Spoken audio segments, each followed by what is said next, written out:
My sophomore year, I had a lot of hip pain, and we tried just about everything we could to help it, but in the end, what I needed was a hip replacement.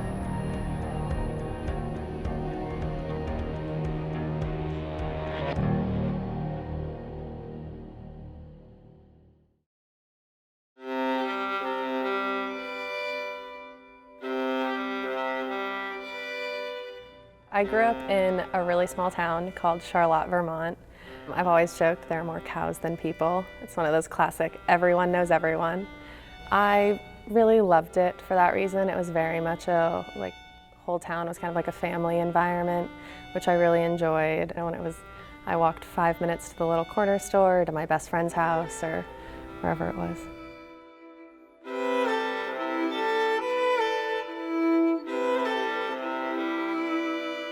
I think I was maybe 7 or 8 when I did my first horse show. Before then, I was just taking lessons, having fun. And then my trainer was like, "Do you want to compete in this upcoming show?" And I said, "Sure." And then I did it, and I won my first blue ribbon. And then I was like, okay, I really want to do this. I was really lucky when trying to figure out what college I wanted to go to. I had several friends who were at different universities, and 2 of them are actually here at A&M. And then when I came to A&M for my official visit, it was just one of those things where it immediately felt like home, even though I was thousands of miles away. I guess it's kind of the spirit of Aggie land. There's just something so special about it and about all the people that really brings us all together.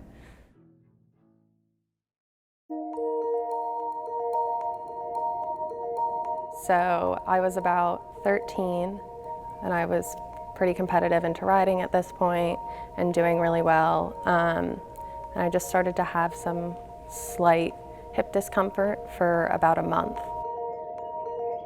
And then I went to go see a physical therapist, and he scheduled me an x-ray.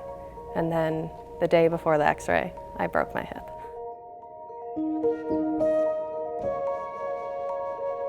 The doctors did say after the initial x-rays that I would probably never be able to ride a horse again. And then I just kind of decided that that wasn't an option.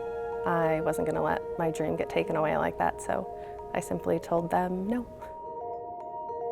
It was hundreds of hours in physical therapy and months on crutches before I was able to get back on a horse. And this is what I've loved to do my whole life, so I wasn't really going to let anything stop me from trying to achieve my dream.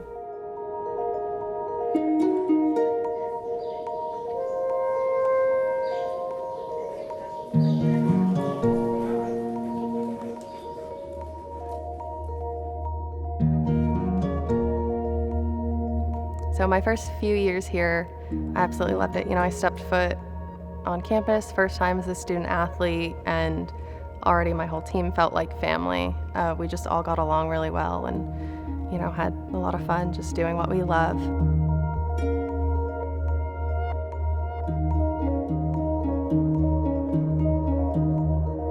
Rhian having a hip injury and being in the saddle on a horse, it strains your hips. And then in the event that she does, they do a lot of work that takes a lot of strength, lower body strength and core strength, and put a lot of strain on her hip. I remember one Sunday that she contacted me early afternoon and she said, "David, I'm in so much pain." And she had just run a quick errand with her roommate, Molly. And she's like, "I literally started crying when Molly hit a bump in the road, that my hip hurt so bad." So being a student athlete, it's very physically demanding. And so my hip just started to wear down really fast. And so it got to the point where I had no joint left and it was bone on bone, so I was in a lot of pain all of the time. And on top of then I'm seeing her and we're doing various treatments and things like that, from dry needling to massage and all those types of things, just trying to manage her pain on a daily basis to get her through. It just kind of got to the point where the only thing to do for me to continue to ride and be on this team was to get a hip replacement.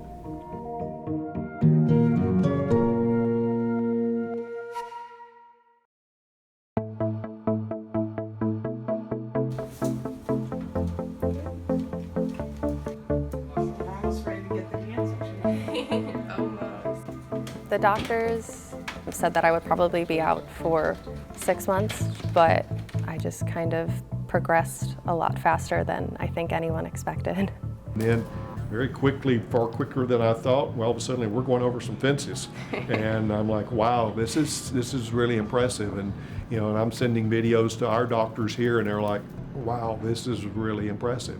And so ultimately she was cleared for the first competition. So when Rhian got back from her surgery and working on her rehab and not missing a beat, and so she was just such an inspiration to all of the other athletes.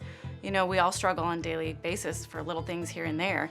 And just knowing what she went through and never complained and always put the team first and always had selfless service in mind. The team doctors probably got really sick of me, and David, our athletic trainer, probably got sick of me on some days too, just showing up all the time. But I feel so grateful for them because, I mean, without them, none of this would have been possible. My sophomore year, I went in to see David every day. You know, he saw me 6 days a week, sometimes twice a day. So he was really just always there for me with whatever I needed.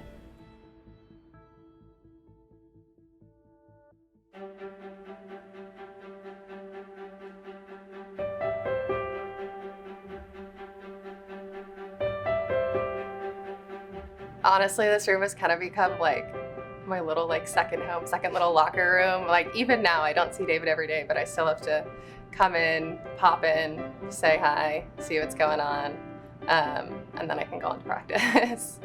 Really, without, you know, the donors for the 12th Man Foundation and all that they do for the athletic department, I wouldn't be sitting in this chair today probably, you know, because everything they give made all of my treatment possible. You know, I could go see our athletic trainer every day. I could get, you know, the physical therapy and all of the care and MRIs and x-rays that I needed.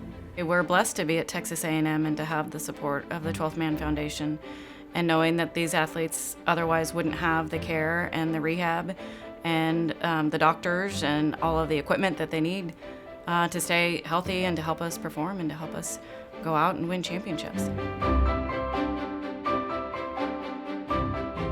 To have the opportunity to be a student athlete at Texas A&M has really been surreal. Ever since I learned of collegiate riding, it became like the biggest goal of mine. So to be here and just be able to live out my dream these past 4 years has been incredible. I'm just really excited to get one more year at A&M with my team, you know. Especially through all this, you know, COVID craziness. You know, there's been so many uncertainties, so you know, when I kind of had the opportunity to come back for one more year, I jumped at it. And so I'm really excited to just spend another year surrounded by people I love doing what I love.